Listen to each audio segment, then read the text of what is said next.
చప్పుడు ఇంకా తగ్గలేదన్నమాట. పిల్లిని తీసుకెళ్లి అడవిలో వదిలిన అది పిల్లే సార్. పులిని తీసుకొచ్చి బోన్లో పెట్టిన అది పులే సార్. ఐశ్వర్యంలో పుట్టి సుఖంగా పెరిగినోడు ఈ ఎండల్లో అంతవేడిలో జైల్లో ప్రశాంతంగా ఎలా నిద్రపోతున్నాడు? గడపోడు సార్.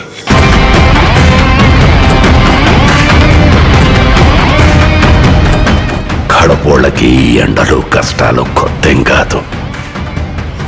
స్వతహాగా దేన్నైనా ఓర్చుకునే శక్తి వాళ్ళకెక్కువ. చరిత్ర నన్ను గుర్తుపెట్టుకుంటుందో లేదో నాకు అనవసరం అన్నా, కానీ ఒకవేళ గుర్తుపెట్టుకుంటే తండ్రి కోసం ఇచ్చిన మాట తప్పని కొడుకుగా మీరన్నా ఆ చరిత్ర గుర్తుపెట్టుకుంటే చాలన్నా.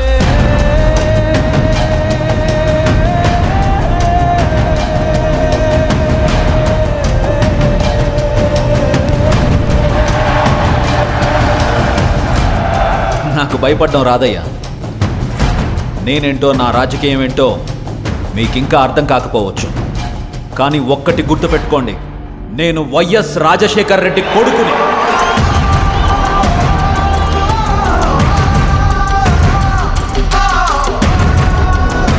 నా రాజకీయ ప్రత్యర్థినైనా శత్రువునైనా ఓడించాలనుకుంటానే కానీ మీ నాయకుడిలాగా వాళ్ళ నాశనం కోరుకోనయ్యా.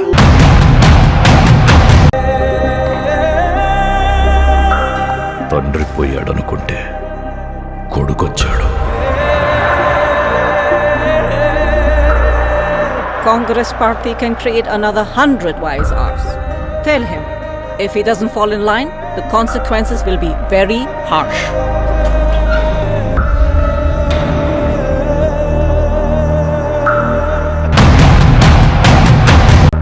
ఉన్నదంతా పోయినా పర్వాలేదు అని తెగించిన జగన్ లాంటోడితో యుద్ధం చేయడం మనకే నష్టం మేడం.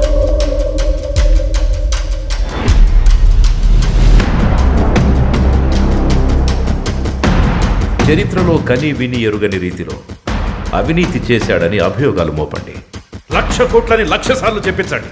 ఒక అబద్ధాన్ని నిజం చెయ్యాలంటే అది మీడియాకి మాత్రమే సాధ్యం. If we can't defeat him, we can destroy him.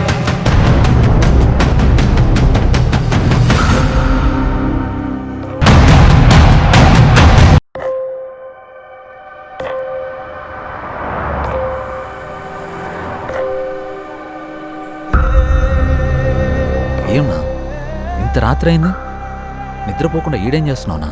మా వైఎస్ఆర్ కొడుకు వస్తున్నాడంట, ఆయన కోసం ఎదురు చూస్తున్నా అన్నా. కాదన్నా, మీ వైఎస్ఆర్ కొడుకు వచ్చి నీ ముందు నిల్చున్నా నీకు కనపడదు కదనా?